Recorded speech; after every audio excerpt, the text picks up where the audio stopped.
Alors d'abord, je voudrais saluer mes intervenants de grande qualité, le général Vincent Breton, le général de division aérienne Vincent Breton, qui est du Centre interarmé de concept et de doctrine d'emploi des forces, CICDE. C'est l'outil du chef d'état-major des armées qui permet aux armées de disposer de publications interarmées qui leur permettent d'engager des opérations, de les anticiper, de les planifier. Donc c'est un outil à la fois stratégique et essentiel dans le fonctionnement courant des armées françaises, terre, air, marine. Vincent Breton, alors d'abord, je le connais personnellement parce qu'on a eu l'occasion ensemble de servir un chef d'état-major des armées, l'amiral Édouard Guillot, pendant une année commune, à un moment où les opérations étaient déjà sur le métier, si je puis dire. Donc, mais c'est un autre sujet. Il représente Thierry Burkhard, le chef d'état-major des armées, qui est très occupé, hein, et je m'en félicite que nous ayons cette représentation à cette table ronde après l'Ukraine. Je salue Céline Maranger de l'IRSEM, Institut de recherche et de stratégie de l'école militaire, qui est vraiment la spécialiste des questions de cette zone, de la Russie. Et d'ailleurs, le CEMA ne s'en prive pas dans les exercices qu'il pratique pour élaborer, pour réfléchir à la stratégie qui nous concerne, qui concerne la France, mais pas seulement, l'Europe et ses partenaires, dans ce que les gens appellent au niveau journalistique une crise, mais c'est une guerre. On reviendra probablement sur les crises, mais il s'agit bien d'une guerre. Et comme l'a dit l'amiral Hausser, la conflictualité reprend sa place. Et la conflictualité, non pas qu'elle ait disparu dans la génération qui est la nôtre, parce qu'on a vécu des opérations militaires, mais la conflictualité dans ce qu'il y a de plus classique ou conventionnel. C'est-à-dire qu'on a été, pardonnez-moi le terme, peut-être un peu bercé par des guerres asymétriques, des guerres expéditionnaires, dont certains ici, mais ce n'est pas le sujet. On peut juger de la pertinence de ces guerres expéditionnaires. Je pense en Afghanistan, de 2001 à 2014, pour la France en tout cas, mais ce n'est pas le sujet. Et aujourd'hui, nous sommes face à une conflictualité beaucoup plus classique et beaucoup plus conventionnelle. Je salue Alexandra Goujon. D'abord, j'ai aucun intérêt à le faire, mais je le fais quand même. Lisez son livre « De l'indépendance à la guerre » sur l'Ukraine, et vous comprendrez mieux les fondamentaux qui nous permettent probablement d'avoir une vision sur le thème de notre table ronde, alors qui apparaît après l'Ukraine. Première question, après l'Ukraine. Parce que la question, pour les rencontres stratégiques de la Méditerranée, c'est de mesurer ce qui va se passer. Et on a des domaines transverses, on a la recomposition géopolitique du monde, mais c'est après l'Ukraine. Et là, j'ai envie de dire, après l'Ukraine, il y a une question de temporalité. On a, mais vous le savez tous, on a le temps opérationnel. Celui-là, je ne sais pas parfaitement le définir. Quelle est la durée de ce conflit, de cette guerre, en fonction de la régénération russe, en fonction du soutien apporté par les alliés à l'Ukraine, dont on mesure l'engagement militaire à un niveau exceptionnel, dans la résistance qu'ils affirment. Ça, c'est le temps opérationnel. Il y a le temps de la communication qu'on vit, vous et moi, tous les jours, avec une forme de communication très accélérée sur les perspectives, les enjeux, ce qui va se passer, ce qui ne se passera pas, ou peut-être dit le tout et son contraire, mais en tout cas, on fait appel à des analystes, et il y a probablement derrière tout ça des analyses encore plus profondes à tirer pour imaginer ce qui va se passer après l'Ukraine. Il y a le temps politique, qui est un temps extraordinairement important, c'est-à-dire, on l'évoquait au travers des interventions de ceux qui sont montés à la tribune juste avant le lancement de ces tables rondes. Il y a une forme de persévérance stratégique qu'il faut avoir pour pouvoir avoir une stratégie constante. Certes, pas de façon isolée avec nos partenaires, mais en tout cas bâtir une stratégie. Et puis derrière tout ça, donc se poser les bonnes questions, c'est ce que nous allons essayer de faire au cours de cette table ronde.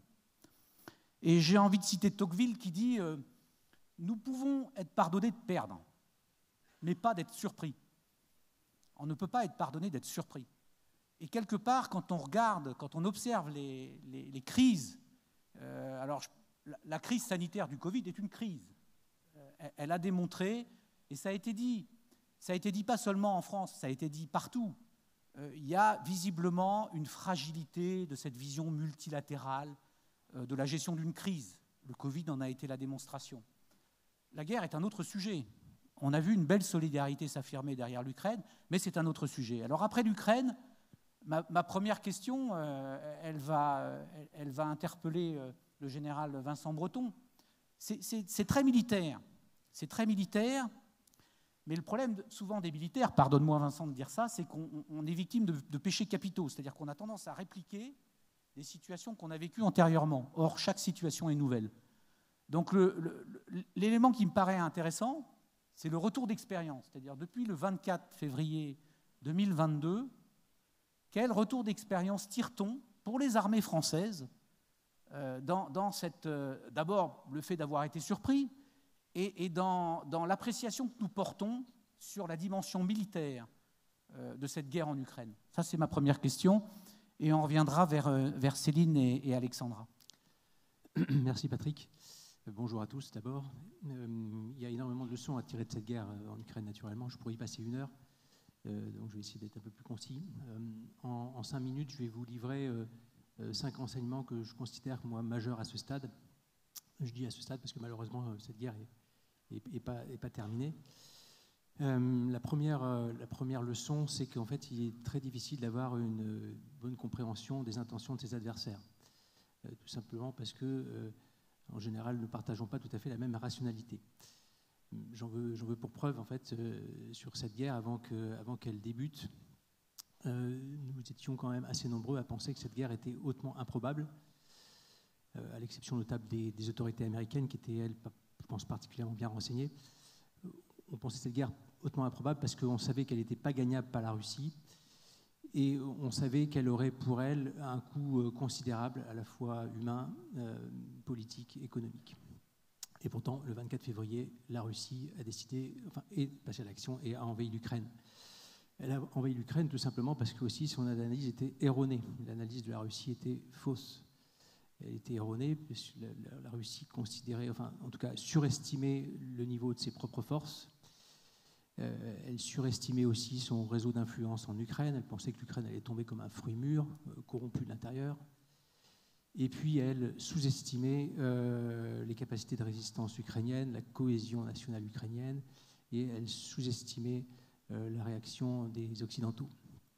Donc, pour reprendre ce que Pascal Hausser évoquait dans son discours d'introduction, comprendre, c'est essentiel. Le deuxième enseignement, alors là je vais enfoncer une porte ouverte, mais naturellement c'est le retour de la guerre de haute intensité aux portes de l'Europe. Somme toute une guerre très classique à l'échelle de l'histoire de l'humanité, un pays qui envahit son voisin pour agrandir ses propres territoires. Donc une guerre très classique, mais en même temps un type de guerre qu'on pensait complètement révolu, très éloigné en tout cas de notre vision idéalisée et fantasmée d'une paix éternelle et d'un ordre mondial définitivement apaisé, au moins à nos abords, aux limes de l'Europe. Troisième enseignement, la guerre reste un affrontement des forces morales et des volontés. C'est un grand classique aussi, c'est un grand classique de la guerre, mais cette guerre nous le rappelle clairement. On avait aussi tendance parfois à l'oublier.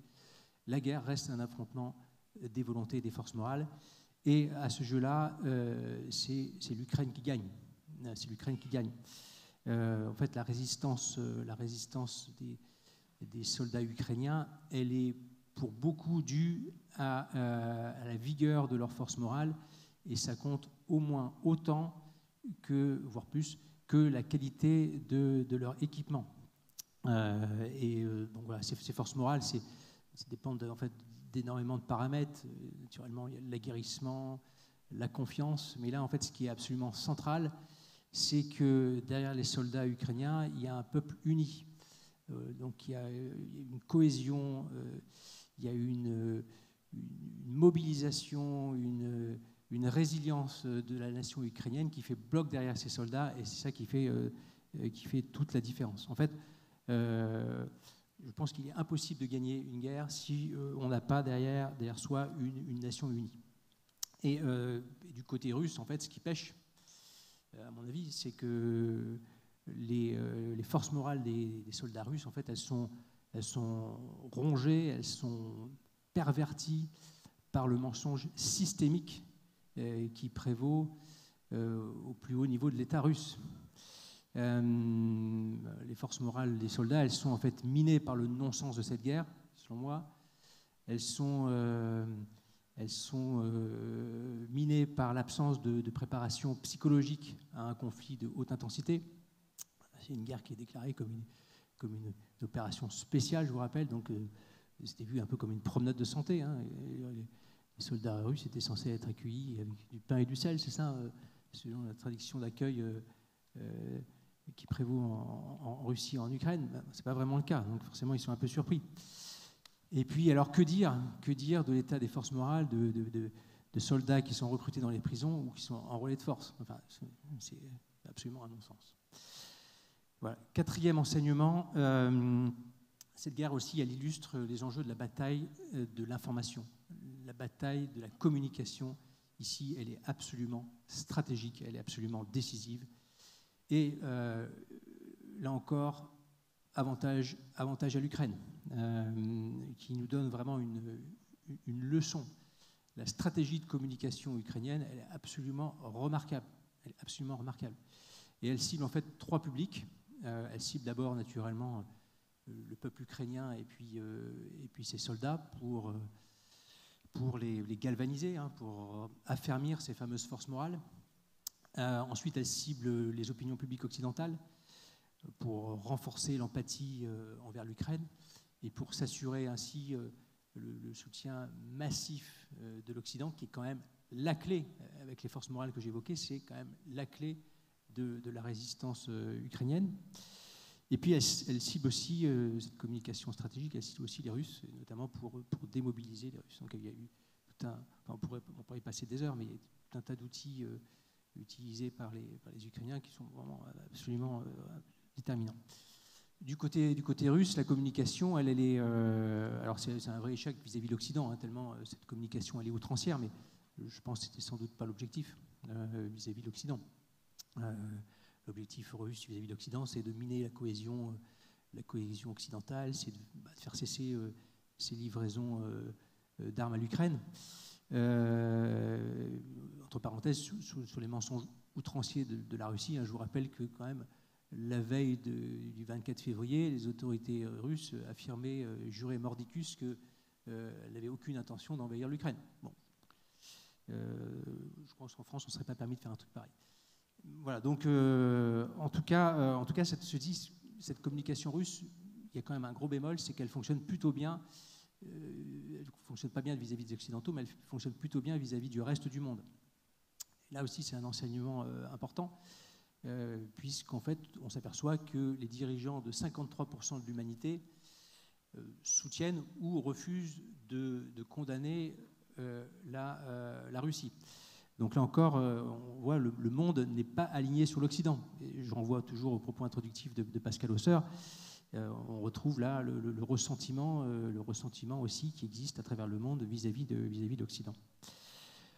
Voilà. Et puis, cinquième enseignement, cette guerre, elle marque aussi le retour de la grammaire nucléaire. Puisqu'à de nombreuses reprises, et encore ces derniers jours, la Russie agitait le chiffon rouge de la menace d'armes nucléaires. Et en retour, les Occidentaux n'ont pas manqué aussi de faire valoir à plusieurs reprises que l'OTAN était aussi une alliance nucléaire. Donc voilà, très rapidement, quelques enseignements que je considère pour ma part majeurs. Merci.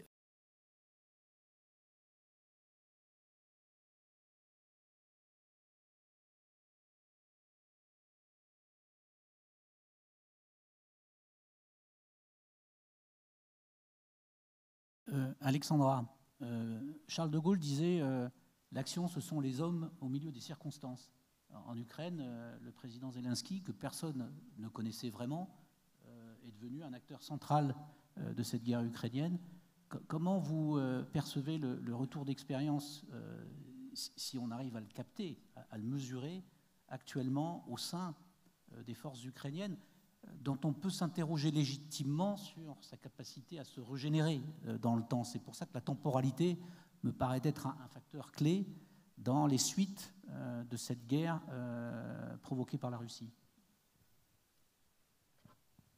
Bonjour à tous, merci d'être là.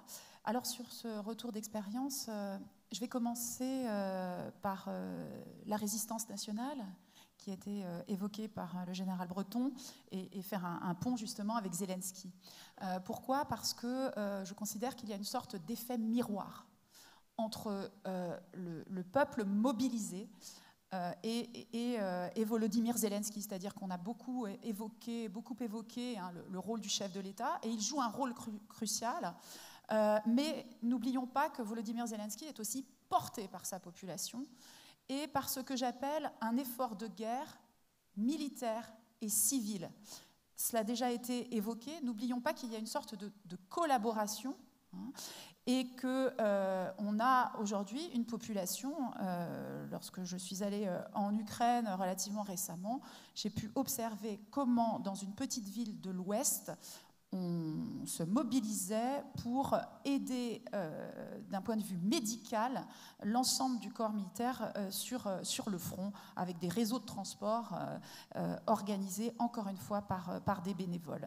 Et la confiance en l'armée est extrêmement importante. On a beaucoup parlé de la confiance en Volodymyr Zelensky, qui était très faible dans les sondages juste avant l'invasion. On peut dire qu'aujourd'hui on tourne autour de 90%, mais l'armée reste l'institution en laquelle aujourd'hui le peuple a le plus confiance. Donc ça me semble central. Du point de vue du chef de l'État, forcément, il y a eu... Volodymyr Zelensky jouera un rôle important, mais il n'y a pas une croyance absolue. Vous savez, en Ukraine, il y a toujours cette méfiance à l'égard du chef qui pourrait s'égarer, concentrer les pouvoirs. Et ce que je trouve d'intéressant, par contre, dans la figure de Volodymyr Zelensky, c'est le fait qu'il soit resté. C'est ça qui lui a donné une sorte de capital, mais aussi que les institutions ne se sont pas, on va dire, effondrées. Le Parlement fonctionne, les ministères fonctionnent, et je trouve qu'il est aussi très important, et dans l'après-Ukraine, ça jouera un rôle également central, le rôle des municipalités.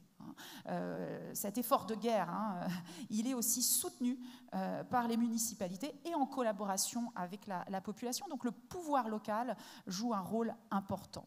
Donc résistance nationale. Deuxième point, le retour d'expérience, et j'en parle puisqu'on parle beaucoup de la contre-offensive, du fait que la Russie a perdu la guerre. Je reste attentive à ce qui se passe sur le terrain. Environ 20% du territoire ukrainien est occupé. Il est occupé très différemment.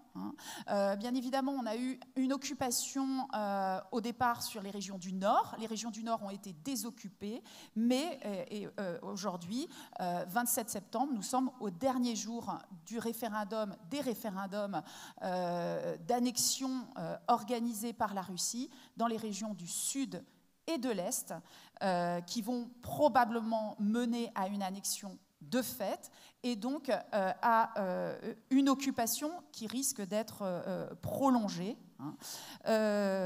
sachant que la Russie n'occupe pas de manière égale ces régions. Vous avez sur les 4 régions, la région de Kherson au sud, celle au nord-est de Lugansk, qui sont quasiment complètement occupées, mais vous avez la région de Donetsk et celle de Zaporijjia qui sont environ occupées aux 2/3.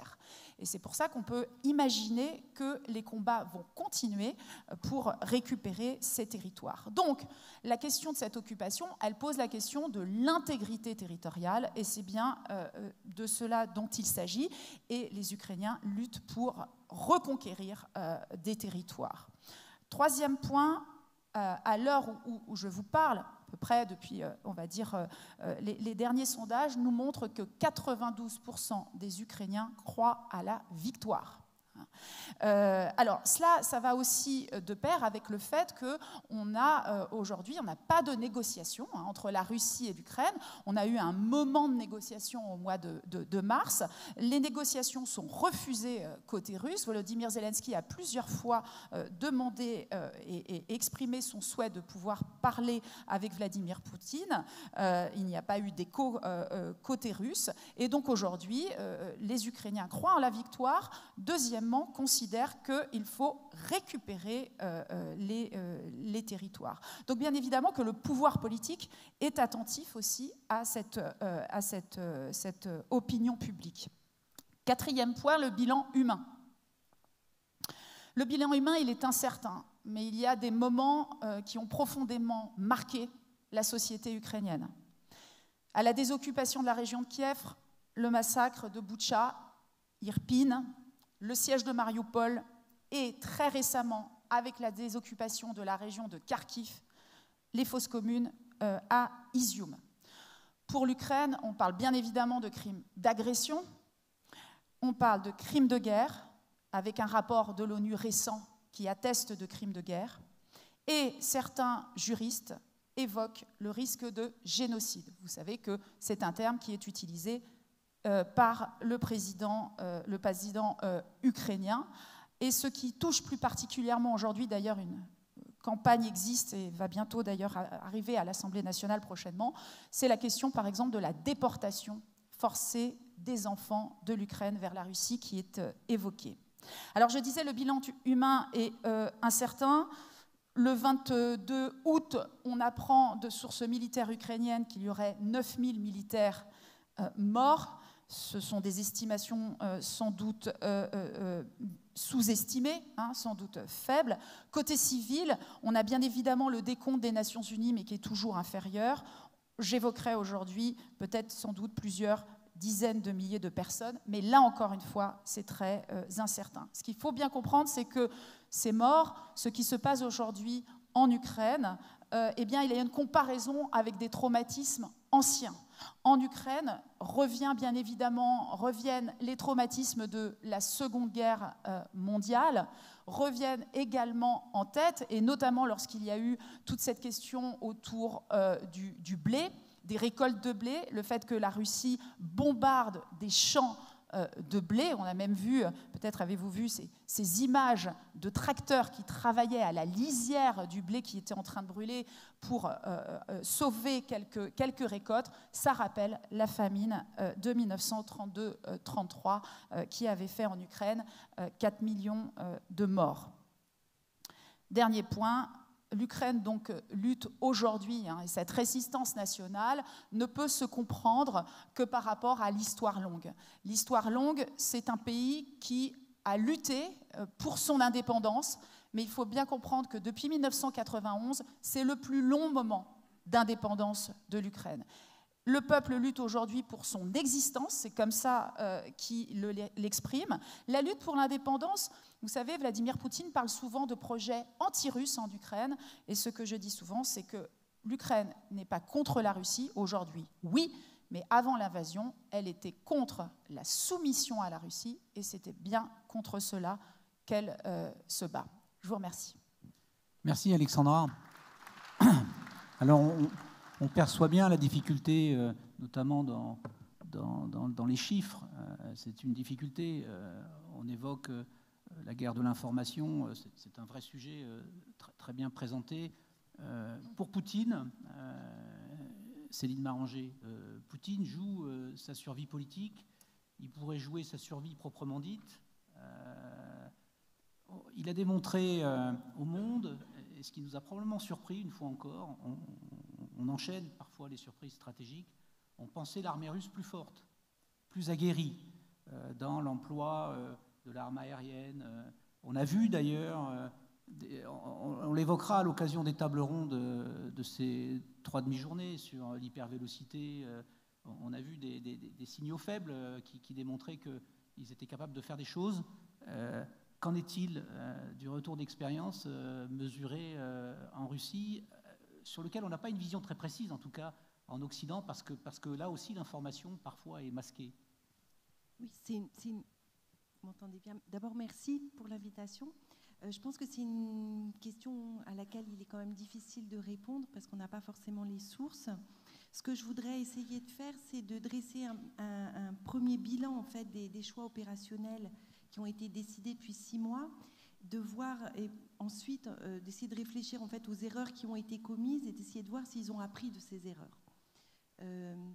Moi, ce qui m'apparaît quand même, c'est que les Russes sont entrés en guerre, ça a déjà été dit par le général Breton, sans parler de guerre, sans même prévenir leurs soldats. Ils ont lancé une campagne aérienne de frappe de sidération, en fait, au début, et en même temps 4 offensives concomitantes, avec dans l'idée de créer un choc opératif et d'entraîner en l'espace de quelques jours, en fait, la fuite du président Zelensky et l'effondrement complet du système politique ukrainien et bien sûr aussi la démoralisation de l'armée. Et en fait, ce qu'ils voulaient rejouer, c'était le scénario de la Crimée en 2014. C'est-à-dire que la Crimée était tombée sans coup férir. Ils pensaient qu'ils pouvaient répéter ce modus operandi à l'échelle de toute l'Ukraine.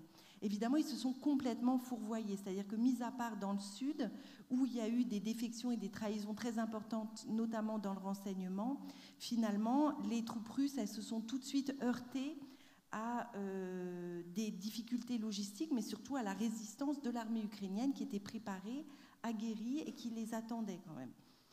Et elle n'a pas réussi à prendre Kiev, et rapidement, elle a renoncé en fait à progresser sur l'axe de Kiev, au bout d'un mois en fait, et elle a décidé de se réarticuler dans le Donbass. Et là, pour essayer à la fois de prendre le Donbass dans ses frontières administratives et consolider les prises dans le sud. Et là a commencé en fait la deuxième phase de la guerre, au cours de laquelle finalement les forces russes ont progressé, difficilement, lentement, mais elles ont progressé en faisant un usage tout à fait massif des feux d'artillerie et des bombes à sous-munitions. La ville de Mariupol, qui est une ville côtière et sidérurgique, a été écrasée sous les bombes, mais ce n'est pas la seule ville. On a beaucoup parlé de Mariupol, mais il y a de nombreuses villes, en fait, qui ont été réduites, pour reprendre les termes d'un officier général récemment, à l'état de parking. C'est vraiment de ça dont on parle. Donc ces villes ont été rayées de la carte.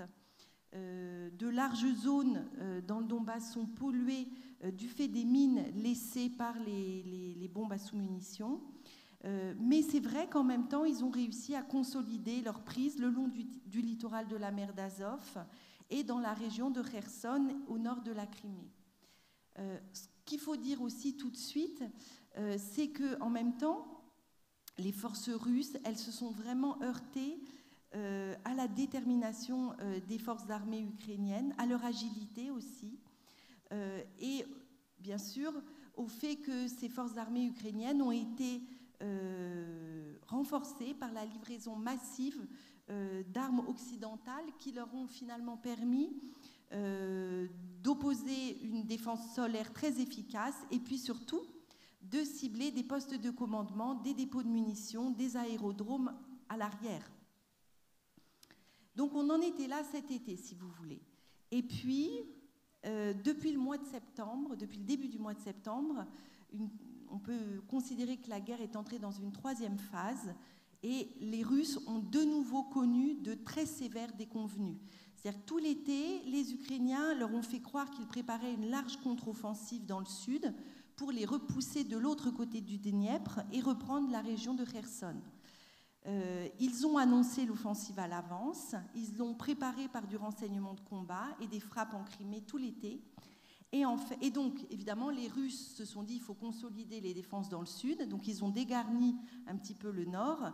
Et finalement, les Ukrainiens ont lancé une double contre-offensive dans le sud, celle attendue, mais aussi dans le nord. Et là, il y a vraiment eu une maskirovka ukrainienne tout à fait réussie. Et le renseignement russe a été plus que défaillant. Donc, il y a eu une percée fulgurante qui a étonné les Ukrainiens eux-mêmes. Sont tombés des nœuds logistiques très importants, comme Kupiansk et Izium. Et donc, pour la 2e fois consécutive, les Russes ont dû reculer et abandonner des territoires. Et finalement, grâce à cette contre-offensive réussie, l'état-major ukrainien a réussi à remplir le mandat que le président Zelensky lui avait donné, à savoir obtenir une victoire tactique marquante pour prouver aux Russes, mais aussi à la communauté internationale, que l'Ukraine avait non seulement l'ambition, mais la capacité de reprendre des territoires, de regagner les territoires perdus, et pas seulement de contenir l'avancée russe, si vous voulez. Et donc là, on entre maintenant dans la 4e phase de la guerre, je pense, la plus dangereuse, c'est-à-dire que face à ces revers, et aussi sous la pression de propagandistes et de blogueurs d'extrême droite, qui exprimaient leur insatisfaction de manière de plus en plus ouverte, eh bien, finalement, Vladimir Poutine a fait le choix de procéder à la mobilisation partielle, une éventualité, en fait, qu'il avait expressément exclue au début de son opération spéciale. Et le but, là, je pense, c'est de lever en masse une grande quantité d'hommes afin de consolider la ligne de front, en fait, qui est très longue, hein, et de créer un effet de masse. Il a procédé aussi, Alexandra l'a dit, ce week-end, à des référendums dans les territoires conquis pour ensuite les annexer à la Russie et y étendre la protection nucléaire de la Russie. Donc, comme je le disais, on entre vraiment dans une phase assez dangereuse de la guerre, à mon avis. Et donc, il est important de réfléchir, de s'interroger sur les raisons des difficultés russes, de l'armée russe.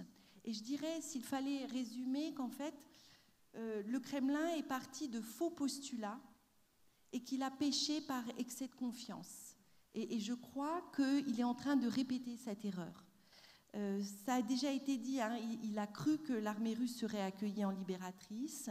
Il a été désinformé par ses propres services de renseignement, notamment par le 5e département du FSB, qui était chargé du travail de SAP et de désinformation et de renseignement dans les pays post-soviétiques. Et il a commis, je pense, au moins 5 erreurs d'appréciation, et c'est là-dessus que je voudrais revenir. Premièrement, il s'est trompé sur la réaction des autorités et de la population ukrainienne qui ont vraiment fait corps. Et ça, je pense que ça nous a surpris nous-mêmes. Deuxièmement, il a gravement sous-estimé les capacités de l'armée ukrainienne, qui a surpris par sa détermination au combat, mais aussi par son agilité et son inventivité, et par sa capacité d'adaptation grâce à un commandement décentralisé. Troisièmement, le président russe a surestimé les capacités de son armée, qui a démontré de graves défauts d'encadrement et de planification. Et je pense que les pertes subies depuis 7 mois, hein, les Ukrainiens parlent de 57 000 morts. Bon, je ne sais pas s'il faut prendre ça pour argent comptant, mais ils ont subi des pertes extrêmement importantes. Et on peut supposer que les échelons supérieurs de commandement sont fortement dégarnis, sachant que dans l'armée russe, il n'y a pas de sous-officiers en fait. Il n'y a pas vraiment d'échelon intermédiaire dans le commandement. Et quatrièmement, le Kremlin a mal apprécié les intentions de son seul allié, hein, et la capacité du président biélorusse à louvoyer. Récemment, ils étaient encore en pourparlers là, ces jours derniers, Poutine et Loukachenko. Et Loukachenko a bien fait comprendre, de ce qu'on a pu en percevoir, qu'il ne comptait pas procéder à une mobilisation, même partielle, en Biélorussie. Et puis, cinquièmement, et ça c'est aussi très important à souligner, le Kremlin s'est fourvoyé sur la réaction occidentale, qui a été bien plus résolue qu'en 2014, après l'annexion de la Crimée. Il y a eu plusieurs paquets de sanctions qui ont été adoptés et tout un ensemble de mesures qui ont été prises et qui vont avoir des effets délétères sur l'économie russe. On y reviendra par la suite. Maintenant, très rapidement, la question est de savoir si les Russes ont appris de leurs erreurs. Je pense que sur le plan militaire, ils ont certainement appris. Je veux dire, l'armée russe est connue pour savoir s'adapter à ces erreurs.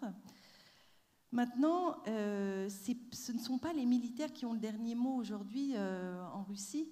Et donc, je pense qu'en fait, ces 5 erreurs d'appréciation, elles demeurent.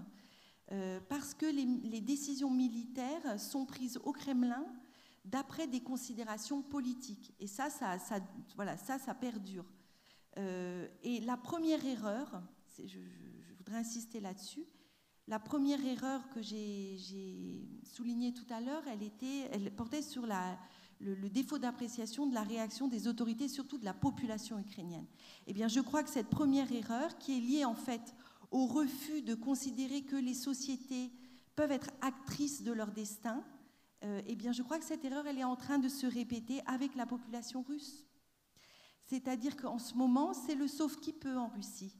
Depuis l'annonce de la mobilisation, c'est le sauve-qui-peut. 271 000, d'après le FSB, c'était dans Le Monde d'hier soir, 271 000 hommes ont déjà quitté, en l'espace de 5 jours, le territoire russe parce qu'ils ne veulent pas combattre dans cette guerre et qu'ils ne... Voilà, donc, les dirigeants russes ne s'attendaient pas à ça. Les ordres de convocation, d'après des témoignages même personnels, les ordres de convocation arrivent très vite. Les gens sont sous le choc. Tout le monde n'a pas forcément envie d'aller tuer ou mourir en Ukraine pour les rêves impériaux du président. Les Russes qui voulaient s'engager dans la guerre pour des motifs idéologiques, pour des raisons pécuniaires ou simplement par goût de l'aventure, ils ont eu tout le loisir de s'engager au cours de l'été. Donc ceux qui ne l'ont pas fait, on peut supposer qu'ils ont peu d'appétence pour le faire maintenant. Voilà, et beaucoup, encore une fois, il y a vraiment, on voit que beaucoup de gens cherchent à quitter le pays. Il y a lieu de supposer que les frontières vont être rapidement fermées, qu'on ne pourra plus quitter le pays dans les jours prochains. Et donc, et on peut aussi douter du fait que l'armée russe aura la logistique pour équiper, armer, former et surtout habiller pour l'hiver et nourrir des centaines de milliers d'hommes. Donc je pense qu'ils se préparent vraiment des jours difficiles. Voilà. Merci, merci Céline. Alors, ça a été dit dans les propos introductifs, on est placé devant souvent le fait accompli. On a évoqué cette invasion russe en Ukraine, on a parlé de la Turquie, il y a une forme de territorialisation maritime qui s'opère en Médor. En fait, les puissances s'expriment. Et j'ai envie de dire, un tyran n'est debout que lorsque nous sommes à genoux. Et lorsqu'on se lève, globalement, le tyran est fragilisé. Donc, quand on vous écoute sur la Russie, quand on vous écoute sur l'Ukraine, l'influence russe dans le monde, dans sa dimension militaire, elle pourrait être fragilisée par cette guerre ukrainienne. Or, on voit bien que, et là on rejoint un peu plus la Méditerranée, on voit bien que dans la profondeur subsaharienne, les groupes Wagner agissent, que quand on est français, on n'a plus le droit d'accéder aux villes du Mali, à Tombouctou, à Gao ou à Bamako, on n'y va plus. Il y a un déni d'accès, c'est-à-dire qu'on avait l'impression que cette puissance russe était capable d'imposer des dénis d'accès. Je pense que cette question va soulever bien d'autres questions dans l'influence et dans la recomposition géopolitique du monde. Sur l'Ukraine, il y a un sujet, alors on est plus dans la dimension politique, c'est-à-dire que, pardonnez-moi d'être étonné, mais compte tenu des équipements livrés à l'Ukraine, on pourrait imaginer que Zelensky, porté par la résistance ukrainienne, aille frapper en Russie. Il l'a fait, mais très peu. Donc en gros, on a le sentiment que c'est contenu, c'est-à-dire que la résistance ukrainienne s'en tient à des dispositions qui sont strictement d'intégrité territoriale et ne va pas au-delà. Alors on imagine, parce qu'on l'a entendu, comment faire accéder des victimes plus rapidement à l'Union européenne, plus rapidement aux instances de sécurité collective. Politiquement, l'Ukraine, elle a une carte à jouer dans cette guerre, c'est-à-dire elle a des alliés, et parmi les premiers d'entre eux, ce sont les États-Unis, qui régénèrent d'une manière permanente les équipements. Politiquement, l'Ukraine, dans cet espace européen, quel est son avenir politique? Qu'est-ce qu'on peut dessiner comme perspective pour un pays qui va devoir se reconstruire, parce qu'on a parlé des victimes, mais qui va devoir se reconstruire avec un plan Marshall probablement assez élevé en donations diverses? Alexandra? Oui, alors la question des alliés de l'Ukraine est pour l'Ukraine une question très très importante. Mais on a beaucoup parlé donc, de Zelensky, qu'on a beaucoup vu puisqu'il communique maintenant par vidéo. Hein. Alors, il communique par vidéo, d'ailleurs, ça fera le lien. Il a beaucoup fait d'interventions devant les parlements étrangers pour mobiliser les représentants des nations et pas uniquement les chefs d'État. Il fait aussi également, Volodymyr Zelensky, sachez-le, comment il entretient cette relation avec la population avec des vidéos tous les jours. Tous les jours, il poste une vidéo de quelques minutes, elle est plus ou moins longue, souvent le soir tard, une fois que tout le monde se repose un peu après des journées de mobilisation, et il communique des messages de soutien, bien évidemment, et aussi, ça a été évoqué, de galvanisation, en quelque sorte. Mais il faut savoir que Volodymyr Zelensky, c'est quelqu'un qui a une diplomatie active dès son arrivée au pouvoir. Les premières visites qu'il fait, c'est à Bruxelles. Je me souviens du premier déploiement militaire russe au printemps 2021, donc avant celui de novembre, où également il voyageait. Alors l'objectif pour Volodymyr Zelensky, en termes d'alliés, c'est deux choses. C'est maintenir l'aide à l'Ukraine. Il le faisait encore une fois depuis 2019, son accès au pouvoir. L'aide à l'Ukraine, aujourd'hui, c'est une aide militaire, livraison d'armes. Quasiment tous ces discours, vous retrouverez. Les armes sont importantes. Et d'ailleurs, je fais une toute petite digression. Volodymyr Zelensky, c'est aussi des agences d'État, des associations, des groupes d'intérêt. Ce n'est pas lui, mais tout le monde est engagé là-dedans. Il n'y a pas très longtemps, il y avait des experts ukrainiens qui sont venus en France et qui ont fait une tournée en Europe pour parler livraison d'armes, mais aussi, deuxième volet, l'aide économique. Il y a eu cette fameuse réunion en Suisse pour effectivement avoir une aide économique, et l'Union européenne continue d'aider économiquement l'Ukraine, ce qu'elle fait d'ailleurs depuis qu'elle est installée en Ukraine. Ça aussi, les relations entre l'Ukraine et l'Union européenne existent depuis l'indépendance du pays. Deuxième volet, en dehors de l'aide, maintenir et durcir les sanctions à l'égard de la Russie. Les deux volets vont de pair. Vous aidez l'Ukraine, mais ce qu'il faut absolument, c'est maintenir les sanctions à l'égard de la Russie. Encore une fois, c'est quelque chose qui a été dit, puisque la guerre pour les Ukrainiens a commencé en 2014. Les Ukrainiens considèrent que cette invasion du 22 février 2022 est la deuxième étape de la guerre. Ce que craignent les Ukrainiens, c'est le relâchement. Le relâchement des Occidentaux. Alors bien sûr, aujourd'hui, ils ont des alliés de poids. Les États-Unis, le Royaume-Uni, vous l'avez vu comme moi, les visites de Boris Johnson, mais qui sont appuyés par une aide militaire réelle. On peut parler aussi des Pays-Bas, ou bien sûr des alliés un petit peu plus naturels qu'on a tendance à oublier, mais qui sont cruciaux pour l'Ukraine, la Pologne ou encore les pays baltes. Alors, s'il y a une diplomatie active qui est menée, dans un deuxième temps, on peut dire que Zelensky ne ménage pas ses critiques à l'égard de ceux qui ne l'aident pas. Très récemment, à l'égard notamment d'Israël. Donc, l'objectif, c'est d'élargir le cercle des alliés, bien évidemment. Et plus la menace russe, ça je pense que c'est interactif, plus la menace russe paraîtra aux yeux d'autres pays menaçantes, y compris pour eux-mêmes, plus on pourra éventuellement étendre le champ des alliés. Il y a moins de critiques en Ukraine, et ça c'est intéressant. J'ai vu qu'il y avait une table ronde, si je ne me trompe pas, cet après-midi ou demain sur la Turquie. Alors, la Turquie, il n'y a pas de critique en Ukraine à l'égard de la Turquie, qui joue souvent... On parle d'un double jeu, en tous les cas une position de médiation sur la question du blé, ça a été le cas. Il faut savoir que la Turquie n'a jamais reconnu l'annexion de la Crimée. Je pense que la Turquie n'a aucun intérêt à ce que la mer Noire soit totalement contrôlée par la Russie. Donc elle joue là, et ça a été dit dans les propos liminaires, un rôle de puissance régionale. Il n'est pas question que la Russie devienne une puissance régionale trop imposante qui imposerait ses choix à la Turquie.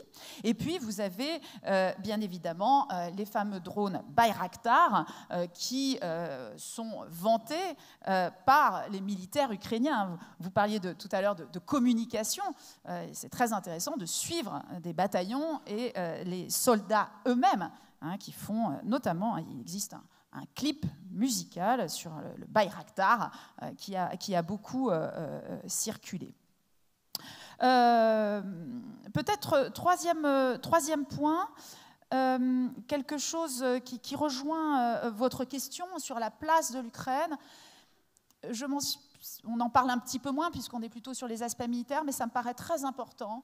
C'est la question de la candidature de l'Ukraine à l'Union européenne. Impensable en janvier 2022. Si vous posiez la question en janvier 2022, je dirais même en mars-avril. J'étais moi-même très surprise de cette décision du 23 juin 2022. Petit rappel, l'Ukraine fait partie de ce qu'on appelle la politique de voisinage, qui concerne d'ailleurs la Méditerranée. La politique de voisinage a 2 volets. Elle a un volet est, oriental, hein, qui concerne des pays qui sont européens et qui peuvent donc candidater et un jour devenir membres. La Russie en faisait partie. Et puis les pays, hein, la politique de voisinage, c'est aussi l'Union pour la Méditerranée, tout le volet sud. Donc, depuis le début, lorsque les Ukrainiens ont frappé à la porte, y compris dès 2005, le président Yushchenko avait dit « Moi, je veux poser la candidature de l'Ukraine à l'Union européenne ». Les Européens ont reculé d'un pas en disant « Ce n'est pas envisageable de notre côté ». Ils ont évoqué ce qu'ils appellent la capacité d'absorption. Concentré sur les Balkans, élargissement sur les Balkans, mais le voisinage n'est pas concerné par la politique d'élargissement. Donc là, il y a vraiment une transformation à l'échelle régionale importante, puisque là, l'Ukraine est passée de la politique de voisinage à la politique d'élargissement à partir du moment où on a accepté sa candidature officielle.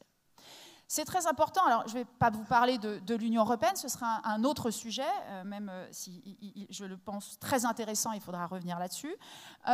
Pour l'Ukraine, bien évidemment, l'idée est de montrer que dans son combat, je vous parlais tout à l'heure de lutte pour l'indépendance, en fait, c'est une vision, la lutte pour l'indépendance, ça correspond à la liberté, à s'autogouverner. Céline en a parlé, et je l'ai dit assez régulièrement dans des émissions, la Russie considère l'Ukraine comme un objet de l'histoire, elle est en train de montrer qu'elle est un sujet de l'histoire, c'est-à-dire qu'elle est un acteur.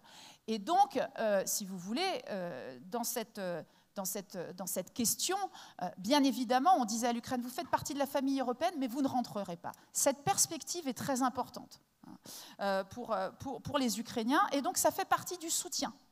Là aussi, quelque chose, on parle beaucoup des Américains. L'Union européenne fait un travail de fond, la délégation de l'Union européenne fait un travail de fond qui est peut-être moins visible que certaines fondations américaines ou gouvernements, mais qui est essentiel. Dernier point, et c'est un soutien aussi, la question de l'OTAN. Alors, Volodymyr Zelensky a dit d'ailleurs encore récemment, comme il l'avait dit d'ailleurs sur l'Union européenne, on doit pouvoir rentrer tout de suite. Regardez, vous nous dites que nous ne sommes pas prêts. Regardez de quoi est capable notre armée. Hein, donc ça, bien évidemment, il y a un volontarisme côté ukrainien, une plus grande prudence du côté de l'OTAN, c'est évident, on l'aura compris. Mais du point de vue de la société, les Ukrainiens ont rapidement compris dans l'équation que si le pays avait été membre de l'OTAN, il n'aurait sans doute pas été attaqué. Avant 2014, on était autour de 25-30% d'opinion favorable à une adhésion à l'OTAN. Après l'annexion de la Crimée, on a eu une montée progressive. Aujourd'hui, on est autour de 70% dans l'opinion publique. Que pose la question de l'entrée dans l'OTAN? Et là, on évolue un petit peu sur, sur ce qui, les demandes, côté ukrainien, sans adhésion éventuelle de l'OTAN, ce qu'évoque l'Ukraine, c'est-à-dire les fameuses garanties de sécurité. Hein. Et ça, elles ont été posées sur la table un petit peu, peut-être vous en souvenez, au moment des négociations du mois de mars. Et elles vont revenir dès qu'on va commencer à parler de négociations. L'Ukraine veut avoir des garanties de sécurité. Pourquoi? Parce que l'Ukraine s'est dépossédée en 1994 de son arsenal nucléaire. en signant avec les États-Unis et la Russie le mémorandum de Budapest, dans lequel la Russie et les États-Unis garantissaient l'intégrité territoriale de l'Ukraine. La Russie n'a pas respecté cet engagement, sans parler du traité d'amitié de 1997 entre la Russie et l'Ukraine. Et donc là, aujourd'hui, elle veut pouvoir être protégée sur la longue durée par ses alliés. Voilà, je vous remercie.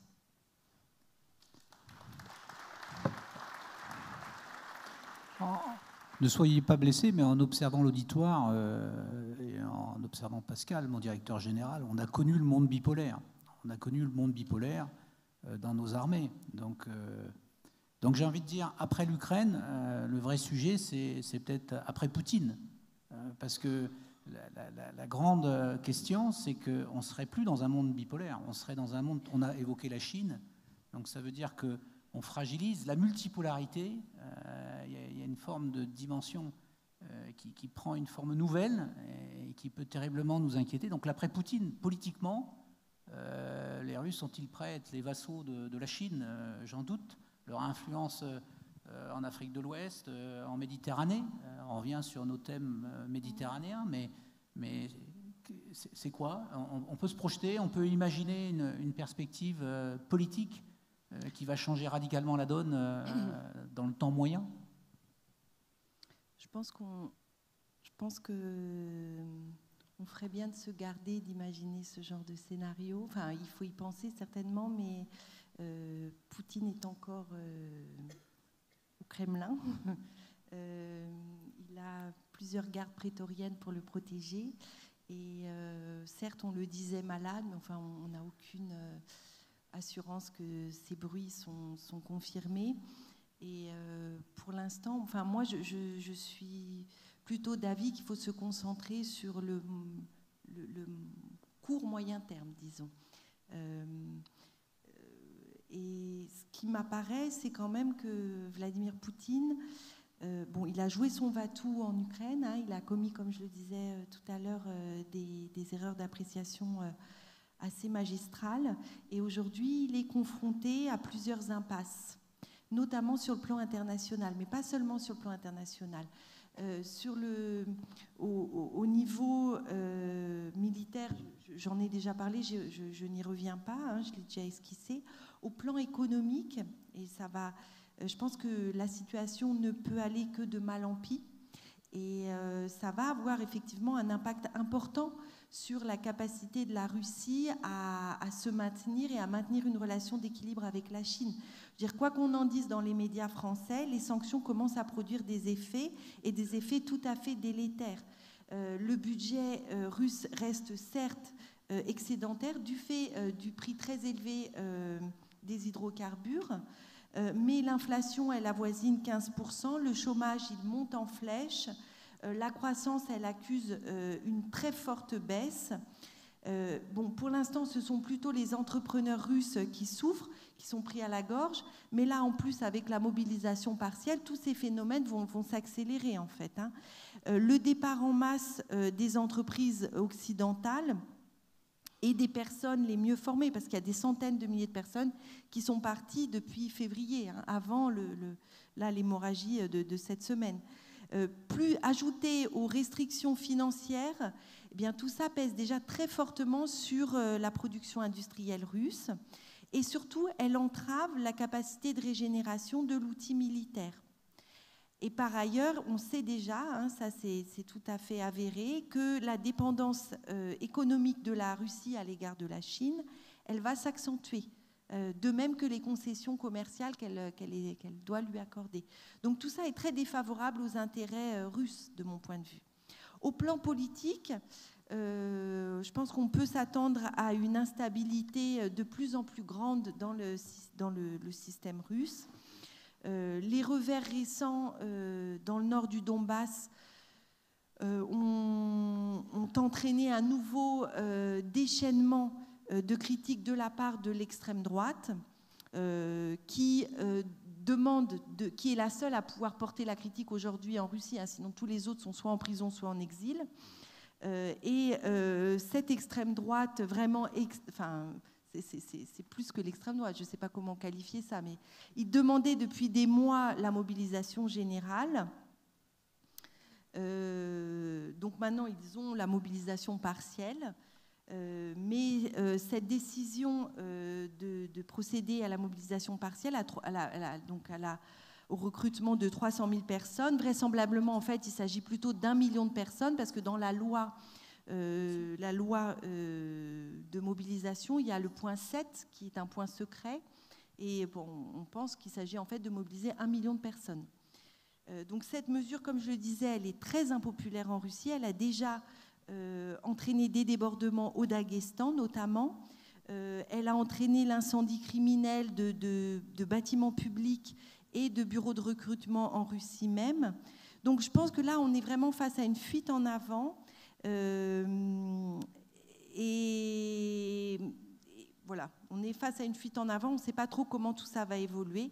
Et par ailleurs, et je finirai avec ça, on observe vraiment une perte d'influence de la Russie, à la fois dans l'espace post-soviétique et au niveau international.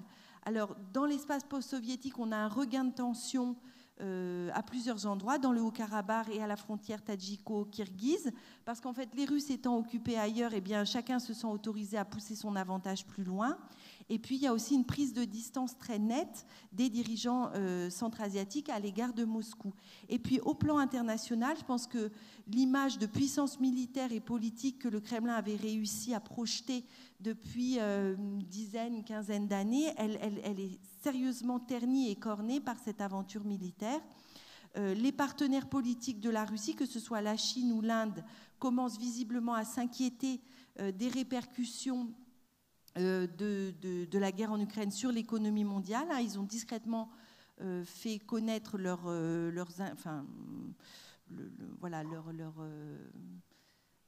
inquiétudes, je dirais, dans un récent sommet à Samarcande. Et puis, tous les autres pays qui ont adopté une position de neutralité dans le conflit, notamment dans le monde arabo-musulman et de l'autre côté de la Méditerranée. Certes, ils restent prudents, ces pays, mais je pense qu'ils observent quand même... Ils observent ce qui se passe en Ukraine et il y a vraiment une perte de crédibilité de la Russie qui aura certainement des répercussions aussi sur les ventes d'armes à ces pays. Voilà. Général Breton, c'est un peu le point d'inflexion, le général Breton, donc je ne vais pas trop l'engager sur la dimension politique de la guerre perçue par la France, même si notre chef d'état-major des armées participe à l'ensemble des conseils de défense. Donc j'imagine que la résilience, la dimension économique, sont des paramètres qui sont très importants. La dimension économique notamment, et encore une fois, cette dimension qui pèse pour les citoyens que nous sommes, mais qui pèse en Méditerranée, c'est-à-dire que il y a des risques qui sont liés aux sanctions, justement, qui ont des effets en Russie, mais qui ont aussi des effets collatéraux sur les rives nord et les rives sud. Alors la question est simple, peut-être un peu court sur le volet politique, mais les scénarios qu'on peut imaginer, en pensant l'impensable, jusqu'à l'impensable, quels sont-ils ? Alors c'est quand même assez difficile de se projeter vers l'avenir, mais avoir une certitude sur les scénarios de demain, un peu compliqué. À court terme, je pense que l'inquiétude, elle porte surtout sur ce qui va arriver après ces pseudo-référendums d'annexion des 4 oblasts de l'Est ukrainien. On a du mal à voir ce qui va advenir derrière. Sur le moyen-long terme, plusieurs scénarios possibles. Je vais en citer 5,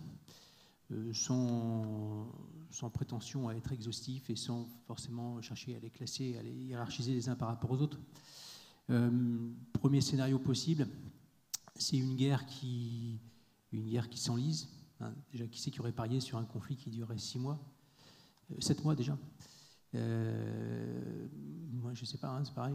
On pensait que la guerre serait courte, mais elle ne l'est pas. Donc, on peut penser qu'il y a un risque d'un conflit qui s'enlise et qui débouche sur un conflit gelé.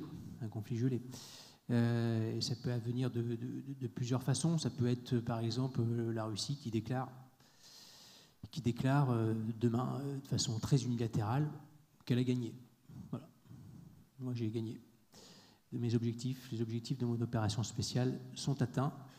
Maintenant, je vais chercher à consolider mes positions et naturellement, je vais réagir très vigoureusement à toute attaque ukrainienne, notamment vis-à-vis des territoires que j'ai annexés, puisque maintenant ils font partie de la Fédération de Russie, donc avec tous les risques que ça comporte derrière.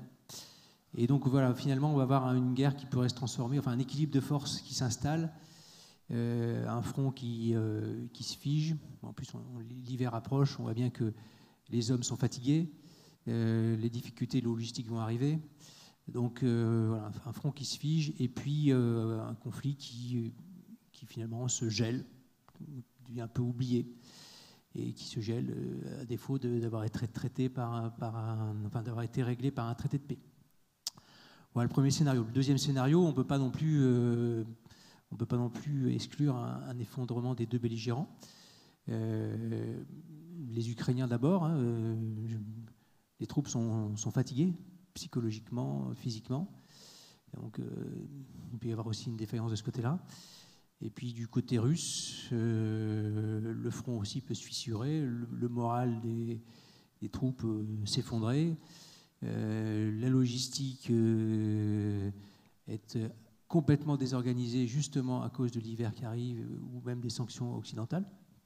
Voilà, donc ça c'est le deuxième scénario. Le troisième scénario qu'on a évoqué à demi-mot tout à l'heure, c'est une révolution de palais à Moscou avec un changement de leader.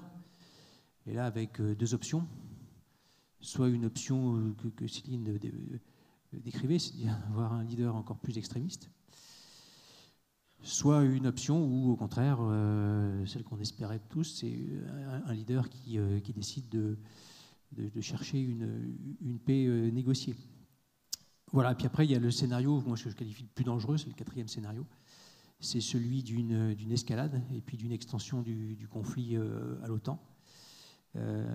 À ce stade, c'est sans doute pas le plus probable, mais là, on ne peut pas complètement l'exclure. C'est vrai que jusqu'à présent, ça c'est aussi une leçon de cette guerre, c'est que l'OTAN, l'Union européenne ont été au rendez-vous de l'histoire et ont fait preuve, ont démontré leur grande crédibilité. Voilà, comme le disait Alexandra, si l'Ukraine avait été membre de l'OTAN, elle n'aurait pas été envahie par la Russie.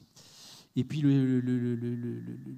ce qui fait aussi, puis si l'Ukraine avait été dotée d'armes nucléaires, ça aurait été effectivement tout à fait différent. Donc, ce qui aussi redonne de la vigueur aussi au concept de dissuasion nucléaire, et ce qui risque de donner d'ailleurs des idées à d'autres, et donc avec le risque de prolifération nucléaire. Enfin bon, je fais la parenthèse. Et puis, voilà, j'arrive au cinquième scénario. Le cinquième scénario, moi, c'est celui que je considère comme quasi certain. C'est ce qui arrivera quoi qu'il en soit. C'est le développement de crises périphériques ailleurs dans le monde, consécutives à cette guerre en Ukraine, et liées tout particulièrement aux problèmes d'inflation, aux problèmes les conséquences d'un choc économique récessif mondial, donc, ou les problèmes de pénurie. Voilà. Ça, à mon avis, ça va forcément arriver quelque part dans le monde. Donc ça va se traduire par des émeutes violentes, par des troubles sociaux particulièrement importants. Ça peut arriver dans nos démocraties occidentales, européennes, et sûrement dans les pays émergents, notamment dans les pays de ce qu'on définit comme étant l'arc de crise. Je pense qu'on s'expose clairement à un risque de nouveau printemps arabe. Et donc, forcément, ça intéresse beaucoup cette fondation pour la Méditerranée. Voilà quelques scénarios sans prétention. Alexandra, vous les partagez ? Ils sont vastes, les scénarios, donc oui, j'en inventerai pas d'autres. Sur la question, je rebondis juste sur la question des crises périphériques. Je crois qu'il faut prendre aussi, sans passer à l'échelle mondiale, mais à l'échelle régionale, voir un petit peu tout ce qui se développe dans ce que nous appelons l'espace post-soviétique. Vous avez vu qu'il y a la question du Haut-Karabakh, qui est une enclave arménienne au sein de l'Azerbaïdjan. On a des conflits aujourd'hui dans ce qu'on appelle les pays pays d'Asie centrale, Tadjikistan notamment. Donc voilà, la question qu'on peut se poser, vous savez, on a souvent dit que il y avait un éclatement, l'éclatement de la Yougoslavie s'était transformé, donc a été extrêmement meurtrière, en guerre civile, d'ailleurs avec des conflits gelés ou conflits latents qui peuvent ressurgir. On parle notamment de la Bosnie-Herzégovine ou du Kosovo.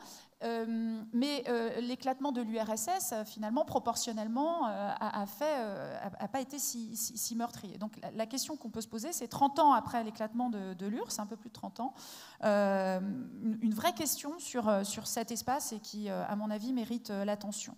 Alors, côté ukrainien, je vais peut-être voir un peu ces scénarios côté ukrainien.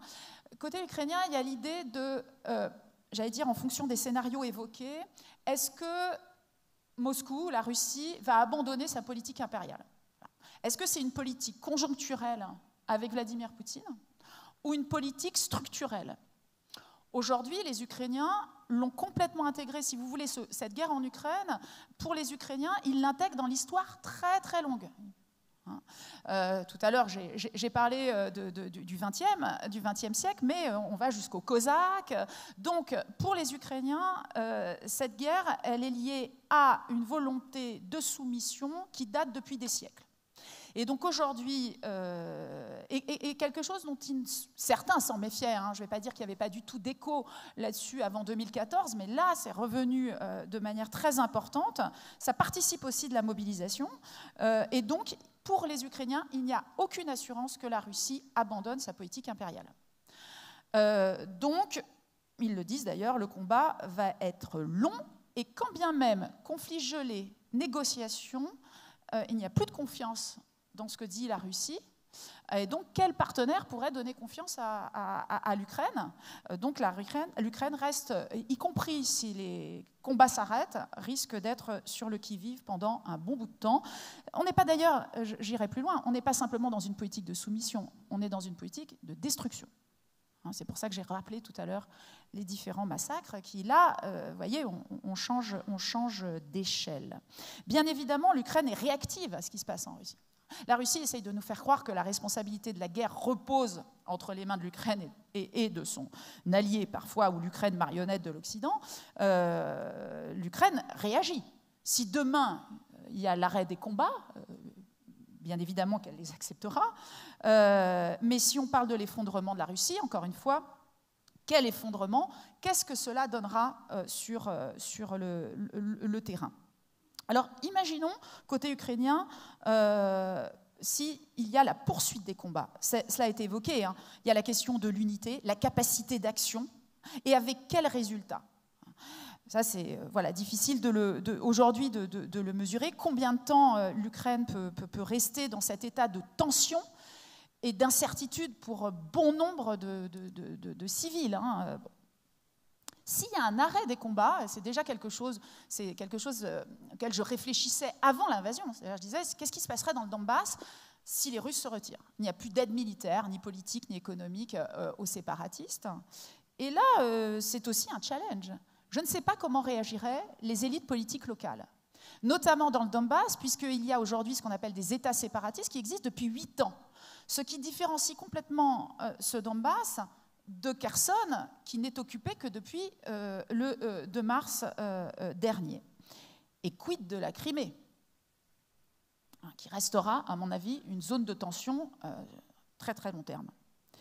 Alors après, quel type d'effondrement? Est-ce qu'on va... Vous voyez, le scénario que redoutaient beaucoup les Russes dans les années 90, la décomposition de la Russie elle-même, de la Fédération de Russie.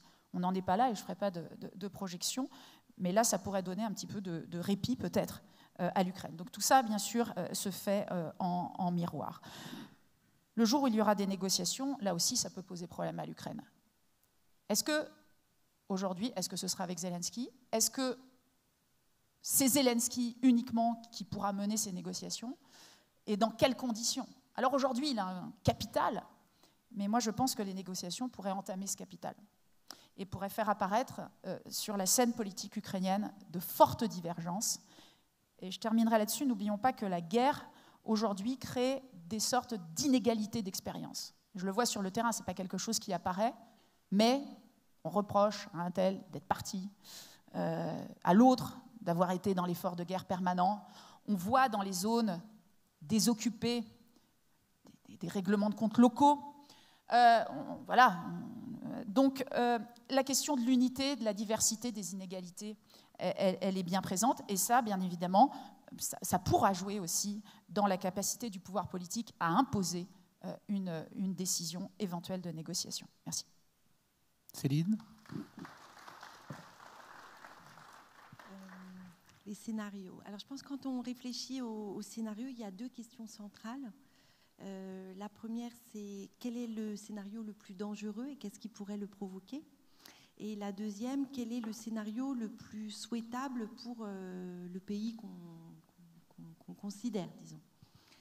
Alors, et donc finalement, ça nous ramène assez vite à la question de savoir si le président, enfin pour ce qui concerne la Russie en tout cas, ça nous ramène assez vite à la question de savoir si le président russe a renoncé ou non à ses buts de guerre initiaux.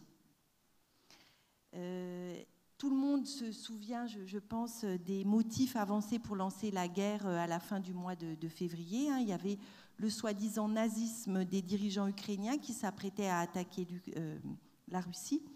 Et puis, le deuxième prétexte, c'était la nécessité d'interrompre un prétendu génocide des populations russophones d'Ukraine, populations russophones d'Ukraine qu'ils se sont empressés de bombarder.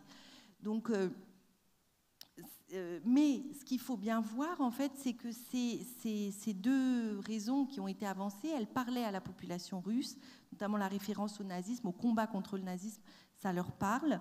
Et puis surtout, c'était aussi une façon, à mon avis, de tourner en ridicule les Occidentaux, et ça on ne l'a peut-être pas assez vu ici, Occidentaux qui ont par le passé fait valoir ce genre d'argument à la nécessité de protéger les populations pour lancer des interventions militaires. Je pense notamment...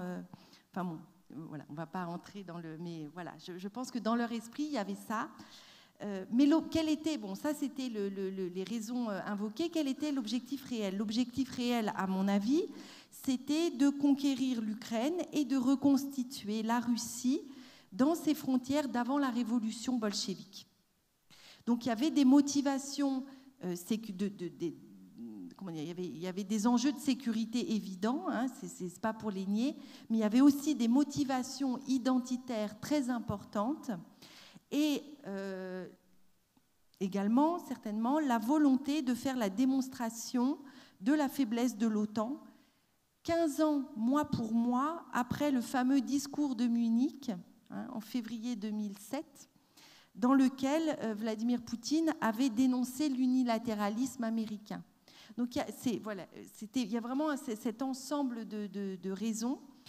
Et donc, si on se pose la question de savoir si aujourd'hui la vision a changé ou les buts de guerre sont différents, moi je serais assez prudente. Hein. Je pense que finalement, en tout cas pour ce qui est de Vladimir Poutine, à mon avis, il n'a pas renoncé à conquérir, ou en tout cas à soumettre, comme l'a très bien dit Alexandra, l'ensemble de l'Ukraine.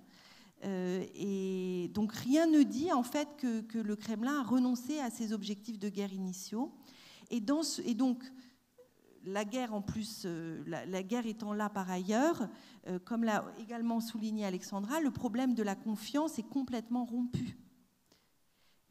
Parce qu'en fait rien ne nous dit que même si la ligne de front était gelée demain, même si le Kremlin annonçait son intention de mener des négociations, rien ne dit que les Russes ne cherchent pas en réalité à se servir de cette pause opérationnelle pour se refaire, reconstituer des forces avec les troupes récemment mobilisées et relancer les hostilités à la fin de l'hiver prochain ou au printemps prochain en direction d'Odessa et de la Transnistrie pour bloquer tout l'accès à la mer Noire et finir d'asphyxier en fait l'économie ukrainienne.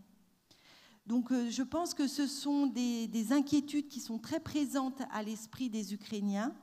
Les Ukrainiens sont en plus galvanisés par 7 mois de guerre, par leur victoire certes relatives, mais par certaines victoires tactiques, et aussi surtout par les pertes subies. On en parle peu, mais ils ont subi des pertes et des destructions colossales.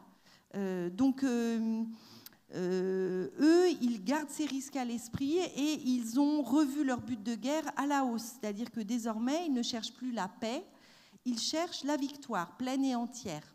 Alors, on peut discuter de leur définition de la victoire, mais c'est vraiment ça. Donc, dans ces conditions, la probabilité d'une guerre longue s'accroît, à mon avis. En tout cas, tant que l'aide financière et militaire occidentale se maintiendra à ce niveau. Et donc, les Russes n'auront pas de solution rapide. Et je pense que le président russe peut se contenter du scénario du pourrissement.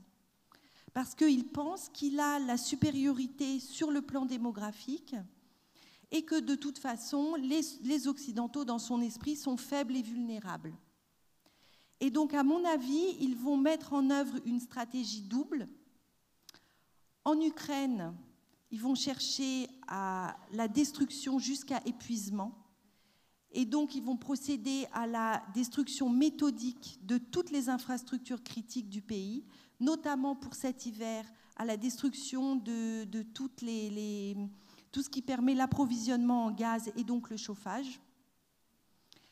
Et en parallèle, ils vont mettre en œuvre en Europe une stratégie du chaos avec des opérations de déstabilisation à répétition en usant de tous les leviers de pression qu'ils ont à disposition, à savoir bien sûr l'arme du gaz, les livraisons de gaz, mais aussi la guerre informationnelle et je voudrais souligner ça, les mesures actives en direction de certaines personnalités politiques, comme le KGB savait le faire. Je veux dire, ils continuent, à mon avis, ils sont très habiles avec ça. Donc je pense que le scénario le plus probable, c'est celui-ci, celui auquel il faut se préparer, avec quand même pour la Russie tous les risques afférents à la mobilisation partielle que j'ai tenté de souligner tout à l'heure. C'est-à-dire qu'il y a des risques internes et des risques aussi d'effondrement, à mon avis, en Ukraine. L'hiver sera décisif. Je pense qu'en cas d'effondrement militaire russe en Ukraine, ce qu'à ce stade on ne peut plus complètement exclure, c'est pas acquis, mais c'est pas du tout exclu non plus. On peut redouter une nouvelle escalade et je pense que si vraiment si le président Poutine était tout à fait acculé en Ukraine, on peut redouter une escalade bien plus grave encore. Voilà. Merci. On a un petit peu d'espace pour des questions. Si dans l'assistance, certains veulent poser une question, n'hésitez pas. Le micro arrive. Le micro arrive.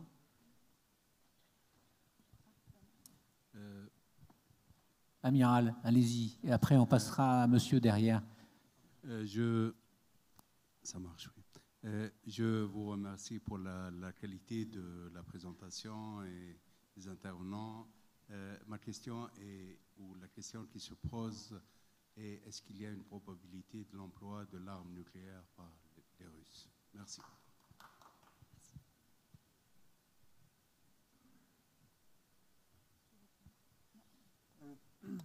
Je peux essayer de la prendre, cette question-là. Vous ne voulez pas qu'on pose une deuxième question? Comme ça, on peut en poser plusieurs. Monsieur, comme ça, on prend plusieurs questions et on vous répond.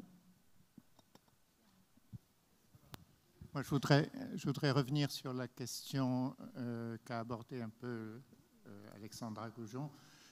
Il y a une opposition entre des opinions exprimées comme par Luc Ferry hier matin sur Radio Classique, comme quoi la Russie, pas seulement le président Poutine, n'acceptera jamais de céder au moins la Crimée et probablement les territoires qu'il a occupés en 2014.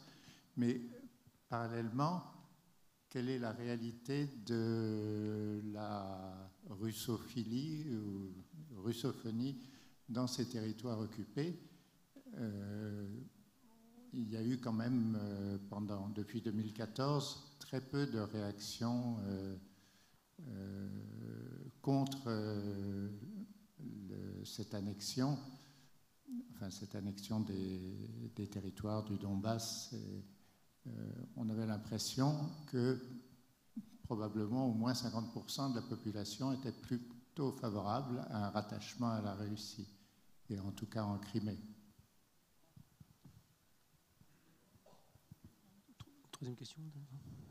Troisième question. Une autre question?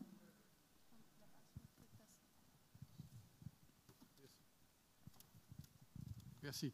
Je crois que c'est très intéressant, et ce qu'a dit Cécile Marangé, c'est une combinaison des scénarios 1 et 4 du général.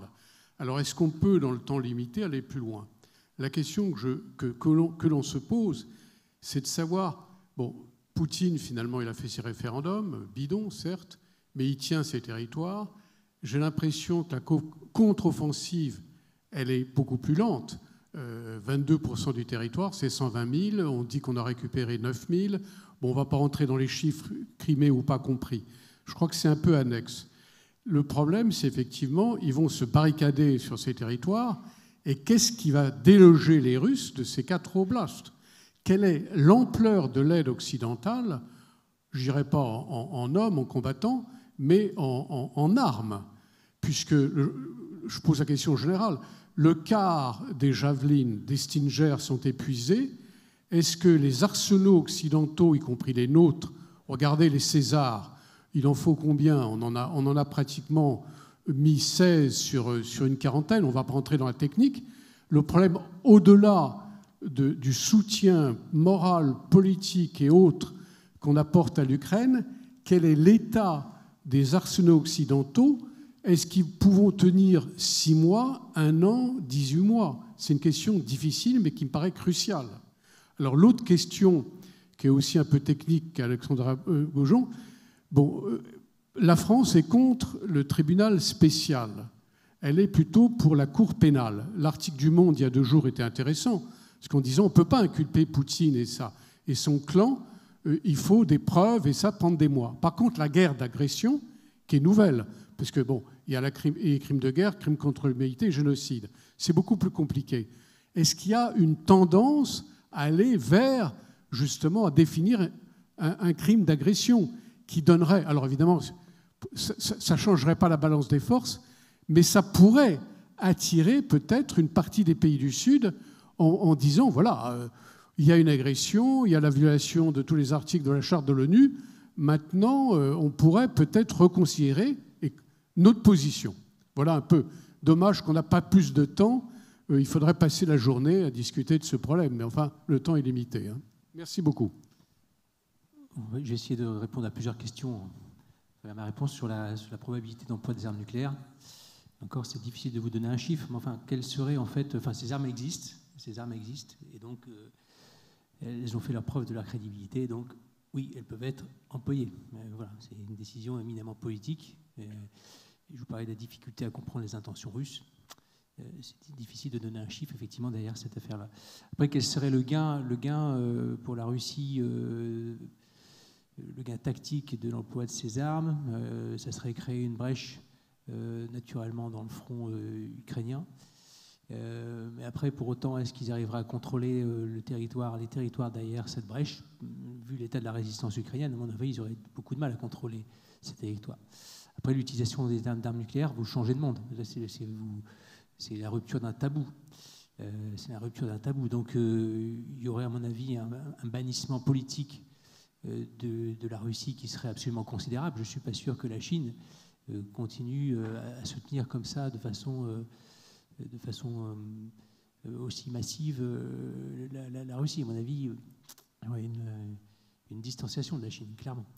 Donc, je pense que c'est une arme à double tranchant qui est un peu dangereuse pour la Russie. Donc, s'ils ont une analyse rationnelle, je ne l'utiliserai pas à leur place. Sur l'état des arsenaux occidentaux, effectivement, je vous parlais de l'intérêt, enfin, l'importance des forces morales ukrainiennes, mais les forces morales ukrainiennes, elles tiennent parce qu'il y a ce soutien massif, cette aide massive des Occidentaux. Effectivement, Les missiles anti-chars, les missiles anti-aériens ont joué un rôle absolument essentiel dans la résistance ukrainienne. Et donc, il y a une vraie question sur la capacité à maintenir dans la durée cet effort. Donc, il y a une vraie difficulté, effectivement, pour les Occidentaux d'aller au-delà, probablement, en tout cas pour les militaires, d'assécher leur stock pour aider l'Ukraine. Donc maintenant, il y a une nécessité d'une prise de relais par les industriels de défense à travers le monde. Donc ils doivent remonter en cadence, leur cadence de production, et peut-être décaler aussi les programmes de livraison vers leurs clients occidentaux. Et donc c'est effectivement un enjeu absolument essentiel. Quelqu'un pour prendre le relais pour les autres questions? Alors, sur la question de la russophilie, vous voyez, la russophilie en Ukraine, ce n'est pas un projet, encore une fois, l'Ukraine n'a pas de projet anti-russe. Par contre, elle ne veut pas être dominée par la Russie, soumise, je l'ai expliqué, ce qui change la donne. Et à partir du moment où la Russie cherche à détruire l'Ukraine, vous pouvez imaginer le ressentiment, voire la haine qui existe en Ukraine aujourd'hui depuis l'invasion. Je crois qu'on se méprend beaucoup avec l'adjectif pro-russe, qui veut tout et rien dire. Que j'essaye d'expliquer un peu dans mon livre, notamment la progression. Si vous êtes dans le Donbass, et je parle là en dehors de toute guerre, si vous êtes dans le Donbass, vous avez une entreprise dont le marché est principalement la Russie. Qu'est-ce que vous voulez? Un accord commercial avec la Russie, pouvoir livrer votre marchandise et faire prospérer votre affaire. Est-ce que c'est pro-russe de vouloir un accord commercial avec la Russie? Vous voyez, ça peut être ça. Ça peut être l'ouvrier qui fait de la migration pendulaire à Rostov ou à Moscou pour faire vivre sa famille. Alors forcément, quand on est dans le Donbass, on est plus proche de la Russie que lorsqu'on est à Lviv à l'ouest. C'est logique. Il y a une différence entre vouloir des relations amicales avec la Russie, vouloir faire prospérer le commerce avec la Russie, et être dans un état de dépendance, être soumis à la Russie, voire être dirigé par la Russie. Je crois que ce que l'on a observé dans les villes du Sud, certes, il y a une collaboration, et ça, je pourrais en parler parce que j'essaye de la suivre un petit peu. Dans la région de Kherson, on a des personnes qui ont une identité régionale, qui sont de Kherson, et qui veulent être dirigées par des élus locaux, qui ne veulent pas que les Russes de Kaliningrad, de Tomsk, viennent leur expliquer comment gérer leur municipalité ou leur région. C'est à cela qu'on assiste. Alors bien évidemment, vous l'avez mentionné, on a des républiques séparatistes depuis 8 ans. Ce qu'il faut savoir, c'est l'état démographique de ces régions qui étaient quasiment les régions les plus peuplées d'Ukraine avant 2014. En fait, on a beaucoup de gens qui sont partis en raison des combats. Une partie des personnes sont parties en Russie. D'ailleurs, ceux-là sont inquiets, ces personnes sont très inquiètes par ce qui se passe, mobilisation partielle. Et d'autres sont partis en Ukraine, les déplacés internes. Je regardais, oui, alors autour de... Alors moi, justement, je suis très méfiante parce qu'on dirait qu'à peu près, avant l'invasion, il y a 2,5 millions de personnes qui seraient parties de ces territoires. Mais l'autre jour, et on a très peu d'informations, vous savez, l'objectif des Russes, c'est de montrer qu'ils font des référendums d'annexion sur des territoires où il y a beaucoup de monde. Or, je regardais les chiffres de la participation à Lugansk et les autorités locales parlaient pour la région de Lugansk d'1 million d'électeurs sur les listes électorales.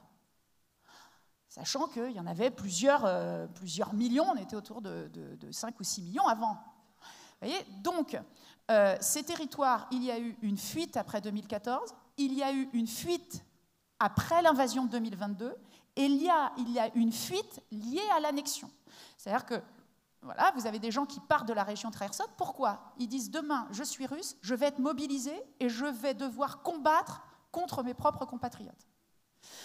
Donc, je pense qu'effectivement, il faut regarder de près les 3, j'allais dire, sous-ensembles.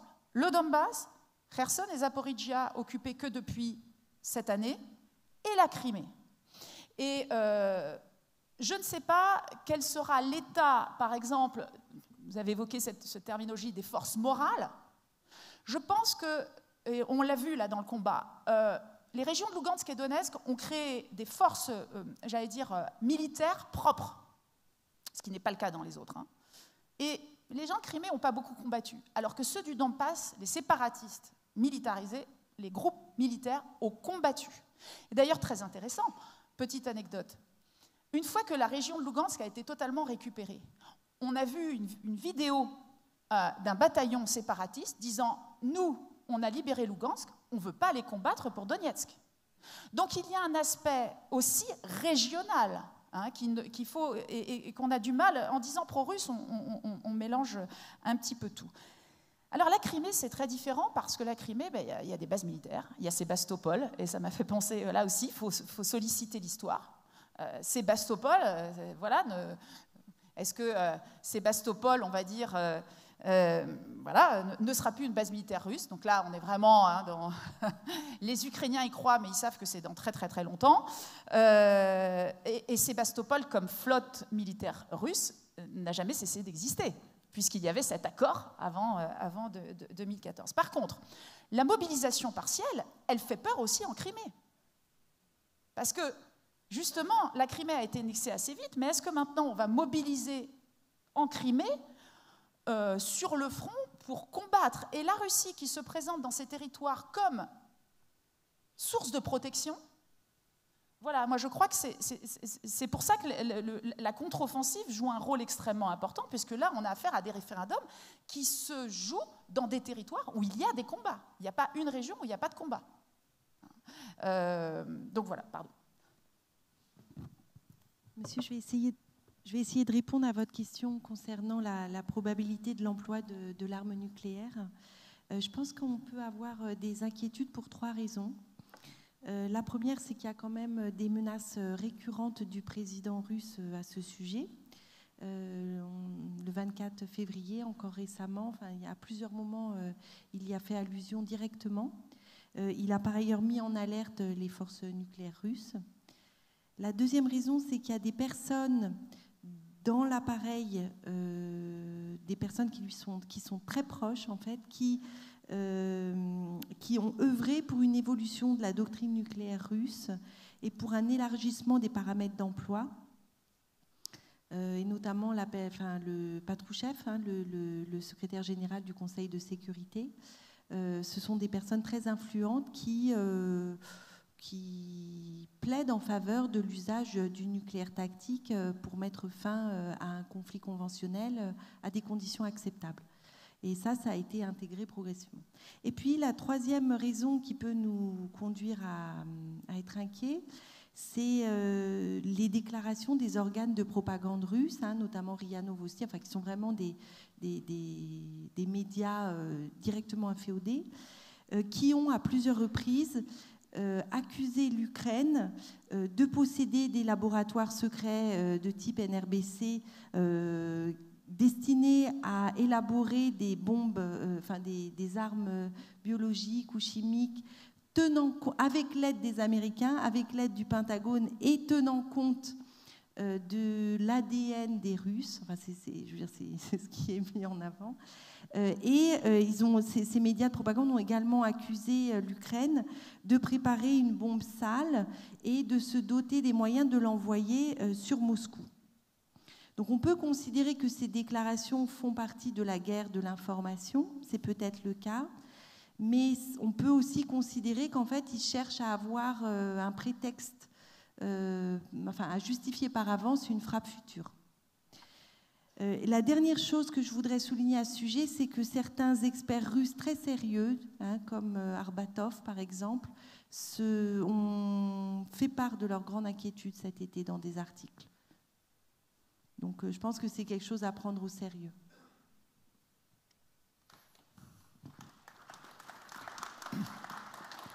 Je voudrais d'abord vous remercier d'avoir participé à cette table ronde qui était éminemment intéressante.